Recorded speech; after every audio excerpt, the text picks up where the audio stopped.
Voltando, prontinho, já salvo a primeira parte, vamos para a segunda. Esperando o pessoal retornar aqui.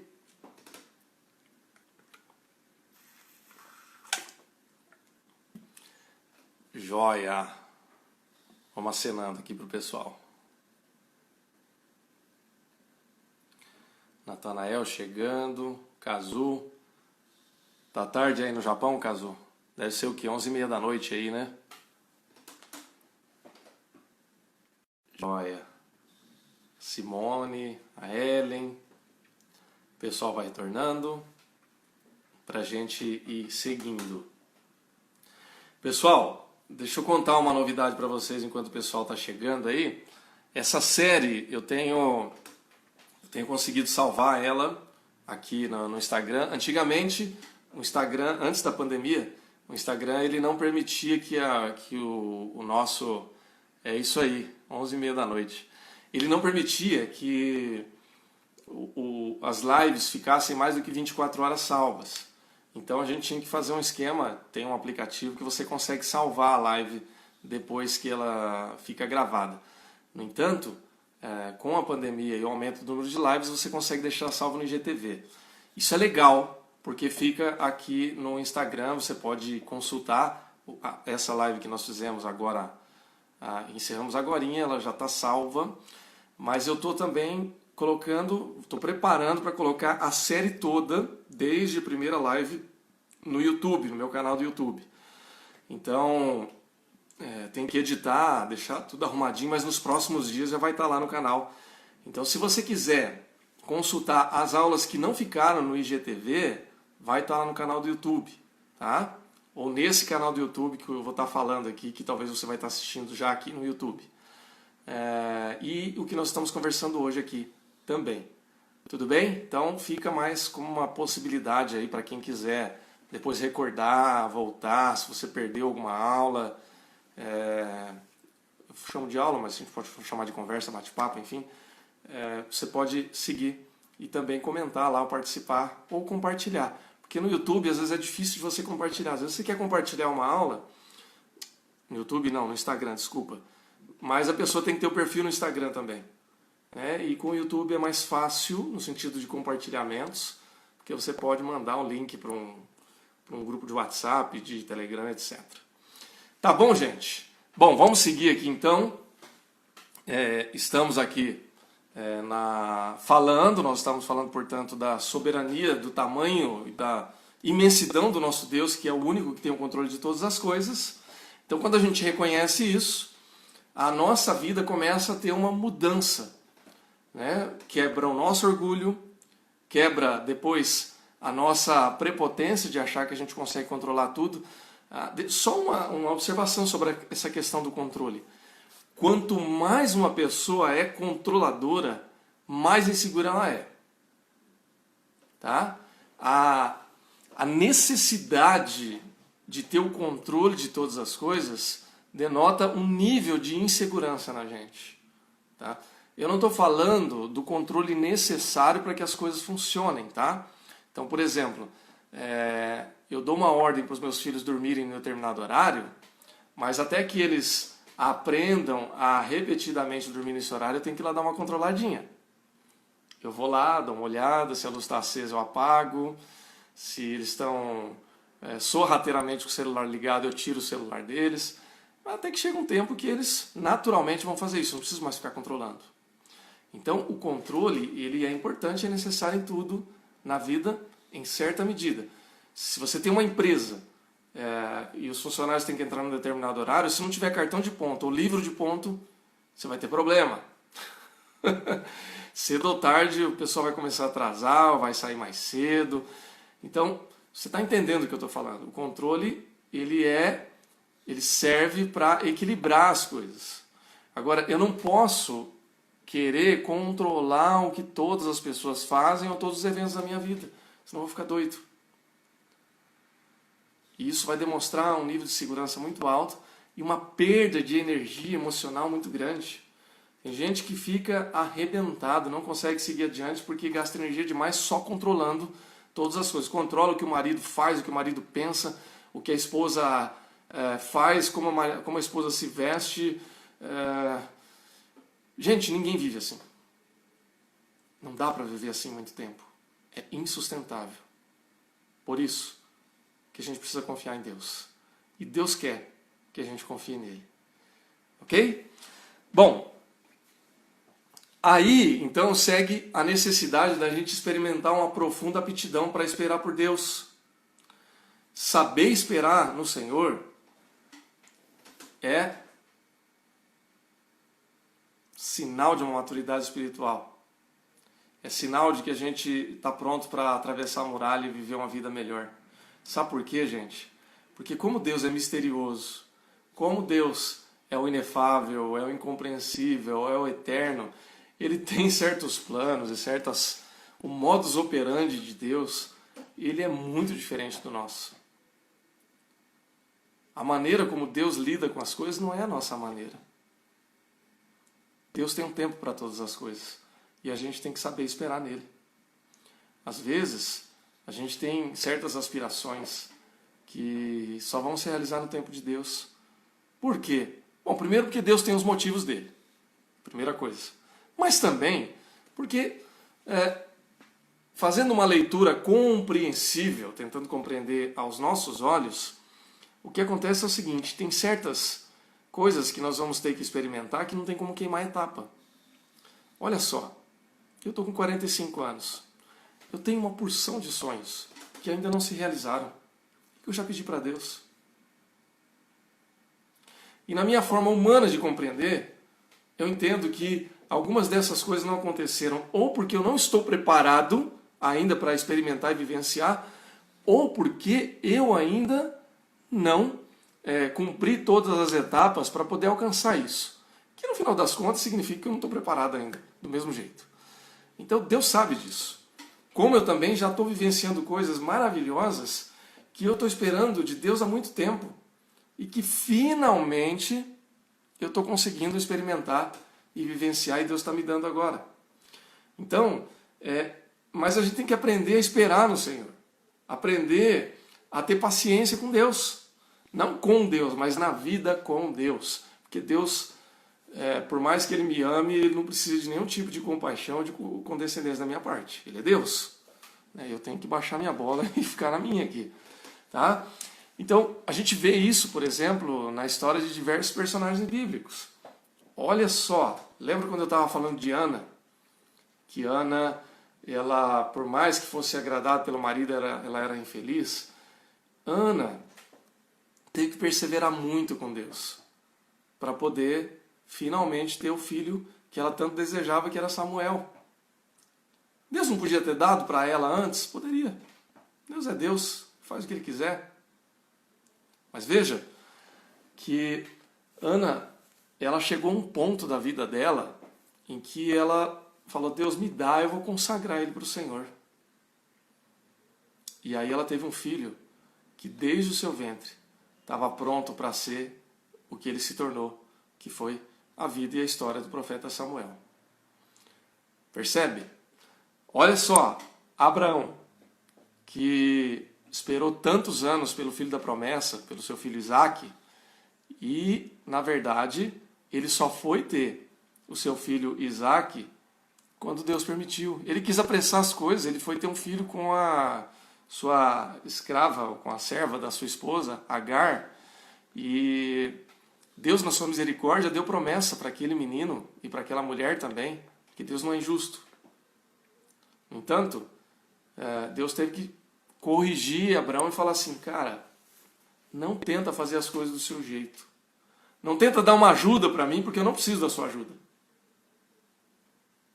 No tempo que eu estabeleci, e o fato de você ter tentado dar um jeito, você, sua esposa, foi uma prova de que você não estava pronto ainda para ter meu filho.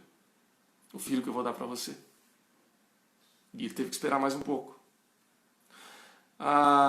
Davi, que a Bíblia chama de homem segundo o coração de Deus, ele teve que esperar por 13 a 15 anos para poder finalmente ser o rei de Israel. Você conhece a história de Davi?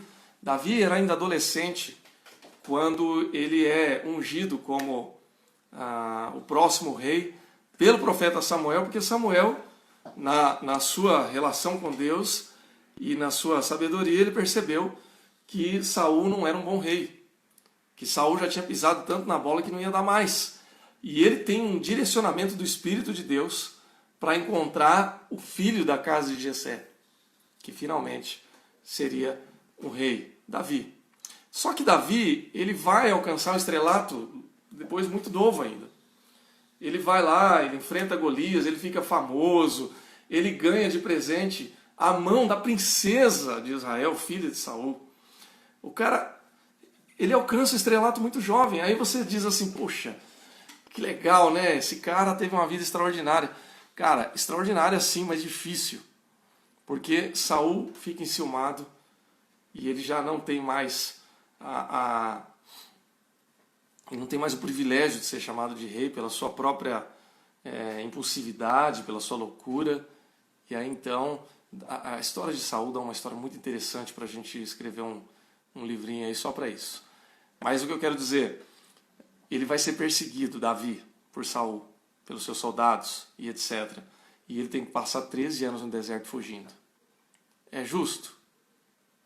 Não é muito justo, mas assim é que as coisas são. Então você imagina um jovem que tinha tudo para se dar bem. Puxa, finalmente eu vou fazer sucesso, vou casar com a princesa, eu vou ser celebrado e eu vou ser o próximo rei.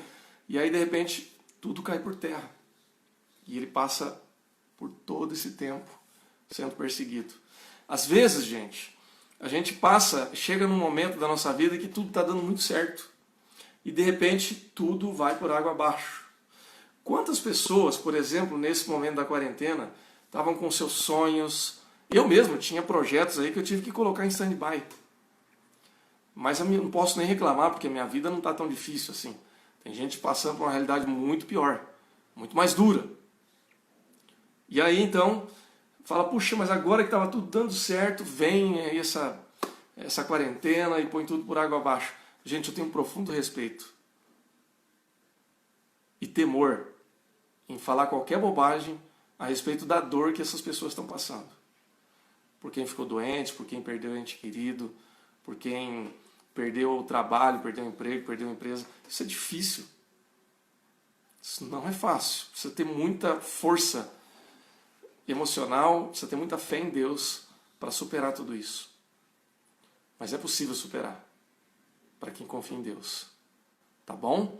E aí o que eu quero dizer é que às vezes um processo como esse, se for bem conduzido, como o Davi conseguiu conduzir, ele pode ser reorganizado. Alguma coisa melhor pode acontecer. Essa dor, ela não precisa ser em vão. Esse sofrimento, ele não precisa ser desperdiçado. Uma vez que você já sofreu, e Deus não tem prazer no meu e no seu sofrimento, tá bom? Mas uma vez que o sofrimento ele já aconteceu, o que pode então ser reorganizado? Você pode aprender alguma coisa com isso.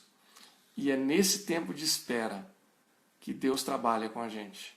Que Deus prepara a mim e a você para que nós sejamos alguém melhor e que tem condições de ser mais maduro emocionalmente e espiritualmente para passar para o outro lado da muralha. Ok? Faz sentido isso, gente? Se faz sentido, você pode colocar aí nos comentários, pode dar um joinha, pode fazer o seu comentário, fazer a sua pergunta e a gente vai seguindo. Tá bom? Bom, enquanto isso eu vou falando aqui. Por fim, a gente aprende a ter um grande desapego pelas coisas. O que é essa ideia de desapego? Gente, vamos lá, vou até tomar um gole d'água para falar isso.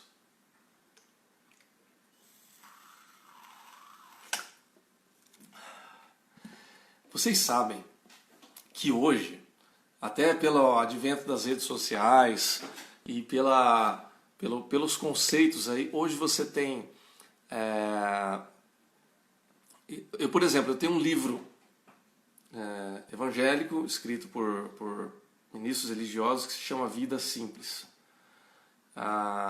que é um livro bem legal, por sinal, recomendo para quem quiser.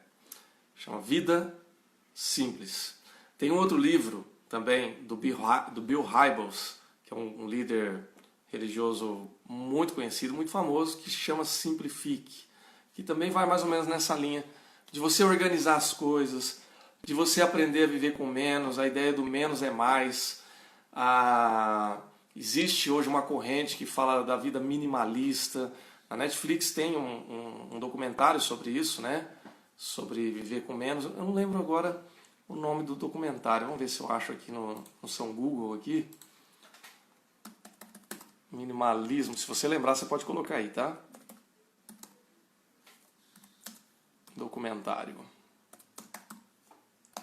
Documentário Netflix. É isso mesmo. Minimalismo. Minimalism commentary about the important things. Um documentário sobre as coisas importantes. Existe uma corrente hoje que fala de você desapegar de algumas coisas. Aquele documentário da Maricon, né, também. Maricondo, né? Maricon é uma outra coisa. Fala isso para um argentino, você vai ver o que é Maricon. Ai. Às vezes eu falo umas bobagens aqui, viu, gente? Desculpa aí. Maricondo, minimalismo. Outro dia deu uma síndrome de Maricondo aqui em casa. Pegou eu, Thaís e as crianças aqui. Gente, foi 7 sacolas de roupa e coisa que a gente não precisava mais. Quando eu estou falando sacola, não é sacolinha não. É saco de lixo, daqueles pretos. Foi 7 desses embora. Aquele documentário é muito bacana. Aquela série é muito legal. Ajudou eu a desapegar de algumas coisas. Só que tem uma linha de desapego também, que existe hoje em dia, que o pessoal faz bazarzinho em casa. E aí, por exemplo, você tem lá uma jaqueta bacana, que é boa ainda, que você pagou caro, e você não quer doar, você quer vender. E é legítimo, né? Por que não? Se alguém quer comprar, eu quero vender, e pronto. Eu paguei 400 numa jaqueta, eu não pago, tá? Mas não pago, talvez um dia, quem sabe, né? Mas hoje eu não tenho recurso para isso. Mas digamos que eu tenho uma jaqueta lá de R$400, não quero mais, vou vender por 150, por 200. Ela é usada, mas ela é boa ainda. E de repente eu não sou o cara que paga 400 numa nova, mas eu posso ser o cara que paga 200 na usada. Tá boa ainda, por que não? É um bazar, né? A Lília está falando, eu uso necessário, somente necessário. O extraordinário é demais. É o Mogli, né? É isso aí. Então, existe uma onda de desapego nesse sentido. Vou fazer um bazarzinho de casa. Pessoal, não é uma crítica, tá? É legítimo. Aliás, a gente deveria aprender a fazer isso um pouco mais, porque é recurso financeiro também. Tá? Mas se você pode doar também, doe. Né? A Igreja do Moinho Velho tem bazar. A IPI do Ipiranga tem HDI lá com bazar fixo também. Eu aqui no prédio, eu sou responsável por organizar e arrecadar doação de todos os apartamentos para levar para os bazares aí. Agora está um pouco dificultoso de fazer isso, mas isso vai passar também. Então não é essa a questão. Quando a gente fala de desapego aqui, nós estamos falando num sentido mais de um estilo de vida. E o que é esse estilo de vida? Não é só pura e simplesmente um minimalismo em casa. Pode ser também se fizer sentido para você. Mas é a ideia de que no fim das contas eu preciso de muito pouco, ou talvez de quase nada, se eu entender que o que eu preciso é de um relacionamento íntimo e profundo com Deus. Talvez nesse momento você diga assim, pastor, então eu tenho que sair vendendo tudo e não compro mais nada. Não, meu irmão, não é isso. O que eu estou querendo dizer é o seguinte, faça um exercício. Olhe ao redor da sua casa, olhe na sua casa, olhe para as coisas que você tem. Seu carro, sua casa, suas roupas, seus móveis. Olhe para tudo isso. Você veio com alguma dessas coisas para o mundo? Não. A gente nasce e o ser humano, ele é tão diferente dos outros seres do reino animal, que a gente nasce, você pode ver que um cavalinho ele já nasce sabendo andar e cavalgar. A Gi está dizendo que está travando para ela. Está travando para mais alguém aí, gente? Se tiver, aqui para mim não aparece nada. Se estiver travando para mais alguém aí, dá um joinha, tá? Que aí eu seguro a onda um pouquinho. Faz um comentário aí se possível. A Thaís está retornando aqui para ver se está travando para ela, porque a conexão dela é a mesma minha aqui no apartamento. Enquanto isso eu continuo comentando aqui. Pessoal, qualquer outro animal do reino animal ele já nasce quase pronto. Então, um cavalo nasce, ele já nasce andando no pasto. Um gatinho que nasce, ele nasce ali frágilzinho, ele aprende a andar ali rapidinho, ele já aprende a andar, ele já aprende a mamar e já tem dentinho. A gente nasce nu, precisa de alguém que cuide da gente, que coloque uma coberta, que segure a gente, que a gente vai aprender a andar com o tempo, a gente nasce todo molinho. Ou seja, a gente nasce com muito pouco ou quase nada, praticamente nada. E ao longo da vida a gente vai adquirindo coisas para gerar conforto para a gente. E o conforto é bom. O conforto ele melhora muito a nossa qualidade de vida. A qualidade de vida e a expectativa de vida dos nossos antepassados era muito menor do que a nossa. Então, hoje a gente tem geladeira para preservar os nossos alimentos por mais tempo. Então você não precisa sair toda hora para ficar comprando alimentos. Você pode guardar, você pode reservar. As nossas condições para cozinhar elas são muito melhores. Tá frio, a gente tem casa quentinha, ou pelo menos tem roupa quente. Tá calor, hoje tem ar-condicionado. Então a vida melhorou muito. Só que essa melhora de vida, ela faz também com que a gente tenha sempre um desejo por mais. Então, por exemplo, eu tenho um carro que ele é razoavelmente confortável, ele tem ar-condicionado, ele tem um bom porta-malas, ele tem direção hidráulica, ele é razoavelmente econômico e até que é bonitinho. Preciso mandar para a funilaria, porque aqui em São Paulo é complicado. Você estaciona o carro, você chega lá, tem um amassadinho, um arranhado no seu para-choque, porque o povo não consegue fazer a baliza. Né? Então, tem esses detalhes. Mas é um bom carro. Já viajei para o sul do Brasil, já viajei por Minas Gerais, já viajei para várias regiões com esse carro e ele me leva para todo lugar que eu preciso. Mas aqui no meu subconsciente eu fico desejando, puxa, mas eu queria um carro mais confortável, melhor e etc. Tem problema, gente? É pecado desejar mais? Não, não é pecado. Mas aí o exercício que eu quero propor e que eu estou dizendo para você é o seguinte: e se você perder tudo isso?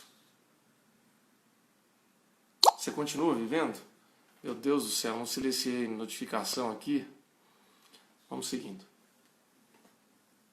A gente consegue viver sem essas coisas? A gente consegue continuar vivendo bem com Deus sem que essas coisas façam parte da nossa vida?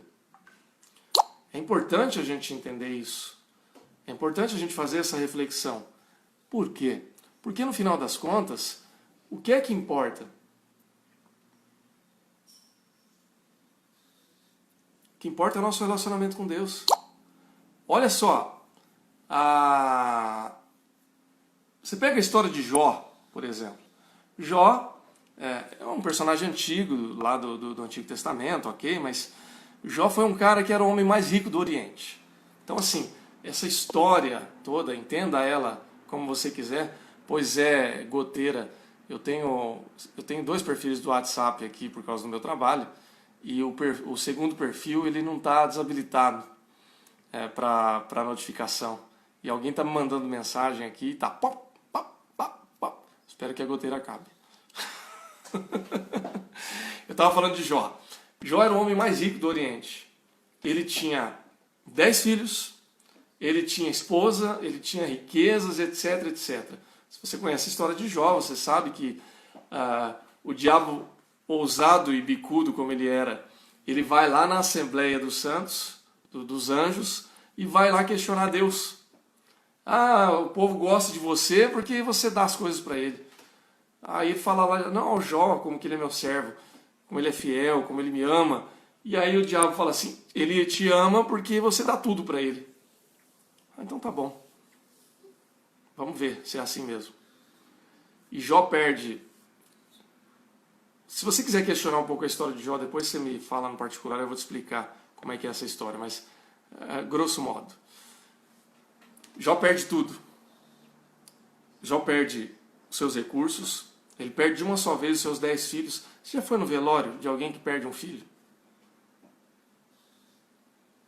É uma das coisas mais pesadas que tem. Eu já fiz muito ofício fúnebre. Como pastor, eu já fiz muito mais velórios do que eu gostaria de ter feito. Graças a Deus, a maior parte dos velórios e ofícios fúnebres que eu fiz foi de gente que já tinha vivido bastante tempo. Pessoa idosa. Então, assim, nunca é saudável. Sempre é triste. Sempre é pesado. Mas quando é uma pessoa de idade, você fala assim, pô, cara, viveu a vida. Teve a oportunidade de viver muitos anos. Teve a oportunidade de se aposentar, de ver os filhos casarem, de ver os netos, etc, etc. Então isso dá um certo conforto. É triste, mas dá um certo conforto. E é triste por quê? Porque Deus não nos fez para a morte. Mas quando você vai ver lá alguém que foi antes do seu pai, da sua mãe, principalmente quando é jovem ou quando é criança, gente, é terrível. É terrível. É pesado. Agora você imagina, eu já participei de alguns desses ofícios e não quero contar aqui. Enfim, Jó teve que fazer o velório de 10 filhos de uma vez só. Você já imaginou a cena?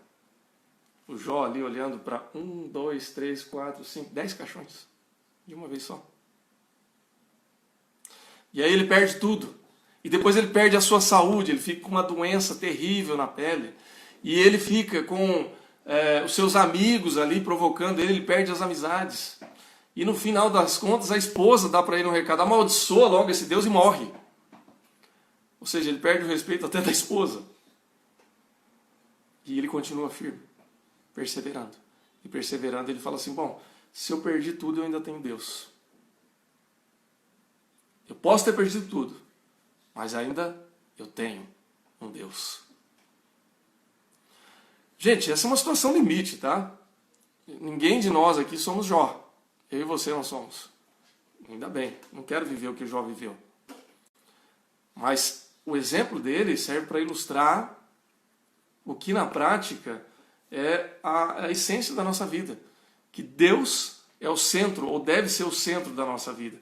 E que as outras coisas, elas têm o seu valor, mas elas não são, em última instância, importantes. Eu vou morrer um dia. Ou um dia eu vou ter que estar num hospital, como eu já passei muitas vezes. E quando a gente está num hospital, o hospital é bom para mostrar quem a gente é, né? Para colocar um pouco de humildade na gente. Por quê? Porque você pode ser um milionário ou pode ser um pobre. Você está no leito do hospital, você é a mesma pessoa. Você pode ser branco, negro, amarelo, você pode ser índio. Você é um ser humano. Ali no hospital você é um ser humano. Você não tem como trazer o seu carro para dentro do hospital. Você não tem como trazer... Você pode até ter um pouco mais de conforto ou de atendimento hospitalar, mas você é um ser humano. Do mesmo jeito. Tá bom, gente? Então, no final das contas, essa ideia de desapegar é a ideia de você olhar para todas as coisas e perceber que elas têm o seu valor, mas não são importantes em última esfera. Quando a gente dá um valor profundo para a vida que Deus nos dá, então a gente encontrou outro lado da muralha. E aí, se eu tenho uma boa casa, um bom apartamento, um bom carro, um bom salário, um bom emprego, uma boa empresa, eu dou graças a Deus por isso. Eu me alegro e eu me regozijo. Pessoal, deixa eu falar uma coisa aqui. Se você tem um bom trabalho, um bom emprego, ou se você é empresário, ou se você é profissional liberal, ou se você tem uma boa casa, um bom carro, agradeça a Deus por isso e desfrute disso. Aproveite a ter prazer em desfrutar dessas coisas. Você tem agenda para viajar e tem dinheiro? A pandemia vai passar, a gente vai voltar a viajar em nome de Jesus. Eu gosto de viajar. E essa fase vai passar, né? Você gosta de viajar, tem agenda? Meu irmão, viaja. Vai passear com a sua família. Vai viver tempo de qualidade com a sua família. Porque isso é importante. Dá graças a Deus em tudo.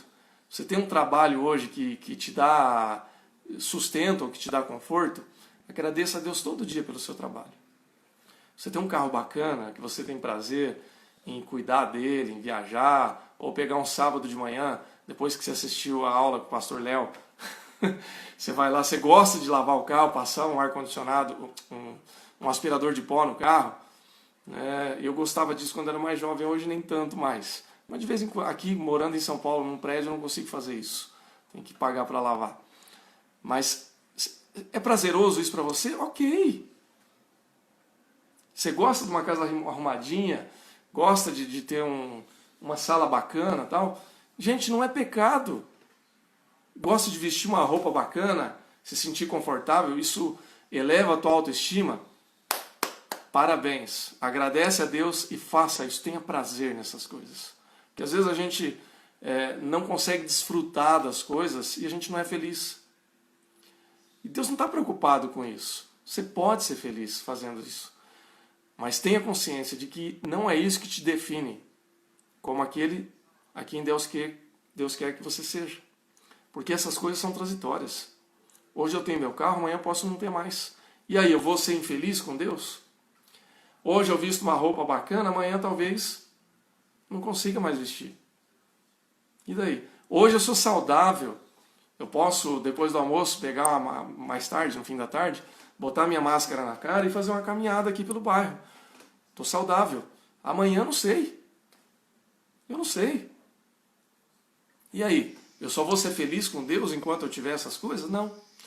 Então, quando a gente consegue reorganizar essas coisas, a muralha, que é o nosso tema aqui, ela começa a ser superada, porque eu começo a olhar para Deus e não para as coisas que estão ao meu redor. Porque, gente, no final das contas, e aí já partindo para a conclusão, é justamente a dificuldade de lidar com essas coisas é que prendem a gente na muralha.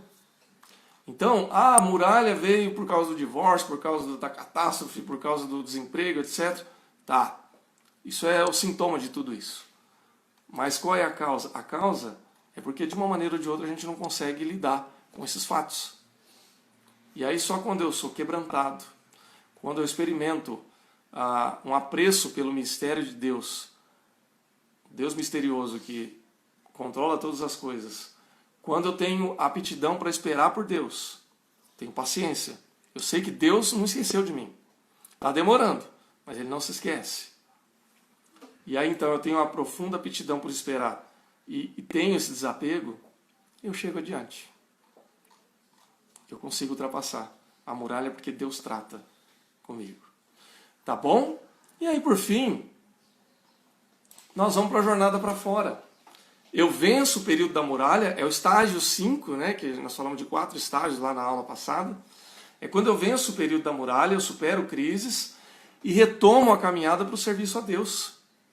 Só que agora, essa ação é pautada em profunda confiança. Eu estou centrado e equilibrado. E aí no estágio 6, eu transformo tudo isso em amor. Eu continuo a jornada e eu não tenho mais medo. Eu tenho uma coragem que é dada por Deus para seguir em frente. Ok, gente? Faz sentido tudo isso que nós falamos aqui? Tudo bem? Alguém tem algum comentário, alguma pergunta para fazer antes da gente encerrar? E aí nós partimos já para o encerramento dessa live, desse capítulo. Se alguém tiver alguma pergunta, algum comentário, pode postar aí, a gente vai falando, senão a gente vai encerrando.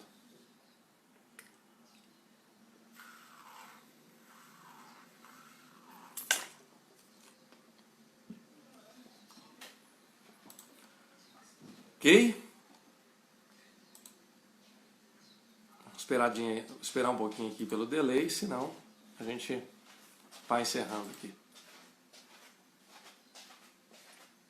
A Márcia está comentando aqui, cheguei no final, vou ter que assistir a gravação. Legal, Márcia. Que bom, fico feliz que você ainda conseguiu pegar o finalzinho aqui. A primeira parte da live já está salva no IGTV, tá?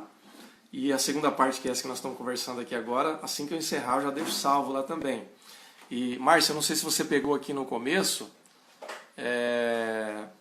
eu, além de salvar aqui no IGTV, a série toda, desde o princípio, lá em março, eu vou deixar salvo também, ainda estou editando, vou deixar salvo lá no meu canal do YouTube, tá?